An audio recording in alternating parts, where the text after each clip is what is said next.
আমাদের সকলের একটা স্বপ্ন ছিল, আর সেটা ছিল নতুন বাংলাদেশ বিনির্মাণ করার। আমরা চেয়েছিলাম ফ্যাসিস্ট যাওয়ার পরবর্তী সময় যে বাংলাদেশ আসবে, সেই বাংলাদেশে হয়তো জনগণের আশা আকাঙ্ক্ষা বাস্তবায়ন হবে, জুলাইয়ের আশা আকাঙ্ক্ষা বাস্তবায়ন হবে। কিন্তু দুঃখের সাথে দেখতে হচ্ছে বিএনপি সরকার তা হতে দিচ্ছে না। বাংলা কিউআর যেখানে নগদ পেমেন্ট সেখানে। সারা দেশে 10 লাখেরও বেশি মার্চেন্টে নগদে পেমেন্ট করুন খুব সহজে।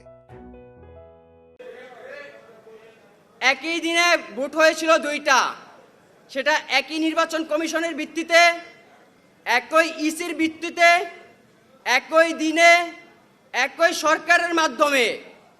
একটা ভোট তাদের কাছে মনে হয় বৈধ, কিন্তু আরেকটা ভোট তাদের কাছে মনে হয় অবৈধ।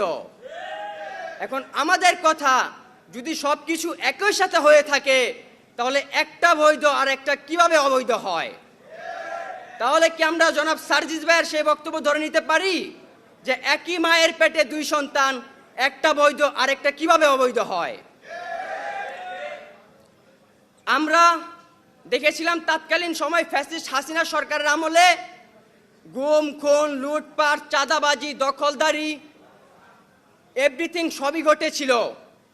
আমরা শুরু থেকে শুনে এসেছি বিএনপি একটি গণতান্ত্রিক দল। আমরা ভেবেছিলাম তারা সরকার গঠন করার পরে হয়তো আমাদের সেই কাঠামোগুলো দেখতে হবে না, কিন্তু দুঃখের সাথে দেখতে হচ্ছে সরকার গঠন করেছে এখনো 5 মাস হয়নি, এখনই তারা বিরোধী দলীয় উপর যেভাবে দমন-পীড়ন চালানো শুরু করেছে, আগামীতে তার ফ্যাসিস্ট হাসিনা হয়ে উঠতে বেশি সময় লাগবে না। আমরা জনাব তারেক রহমান সাহেবকে বলতে চাই, ফ্যাসিস্ট আওয়ামী লীগকে জনগণ বুঝিয়ে দিয়েছে এই বাংলাদেশ গণতন্ত্রের দেশ। এই গণতন্ত্রের দেশে যে গণতন্ত্রকে গলা টিপে হত্যা করতে চাইবে, তার বিরুদ্ধে রাজপথে জনগণ নেমে যাবে। আমরা দেখেছি এনসিপির উপর তাদের যে বর্বরতা হামলা, সেই হামলা শিকারে আমাদের এক সহযোদ্ধা ভাই তার চোখ পর্যন্ত হারিয়েছে।